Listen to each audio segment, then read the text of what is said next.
হাজী আব্দুল করিম। আমি ৩ নং জগন্নাথপুর ইউনিয়নে সভাপতি পদে প্রতিদ্বন্দ্বিতা করতেছি। আমার প্রতীক ছিল ছাতা।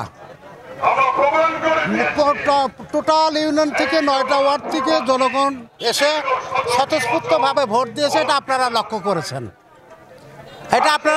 করেছেন। যে এখানে কোনো বিশৃঙ্খলা হয়নি, কাউকে কোনো উত্তেজিত পরিবেশ হয়নি। শান্তি শৃঙ্খলা, থানা নেতৃবৃন্দ, জেলা নেতৃবৃন্দ, প্রশাসনের ভাইরা, আপনারা মিডিয়ার ভাইরা, আপনাদের সামনে সুন্দরভাবে ভোট, সুশৃঙ্খলভাবে ভোট হয়েছে। আমরা জনগণের রায় মেনে নেব। যেটা জনগণের রায় হয় ওইটাই আলহামদুলিল্লাহ, তাতে আমরা মহা খুশি। আমরা 3টা ভাই সভাপতি পদে প্রতিদ্বন্দ্বিতা করেছি, আর 3 জন হচ্ছে সাধারণ সম্পাদক পদে। আমাদের জনগণ যেটা রায় দেয় ওটা আলহামদুলিল্লাহ ভাই, এটা আমরা খুশি।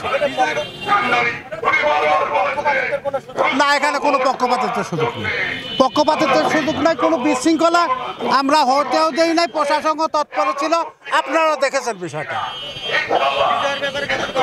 জি ভাই,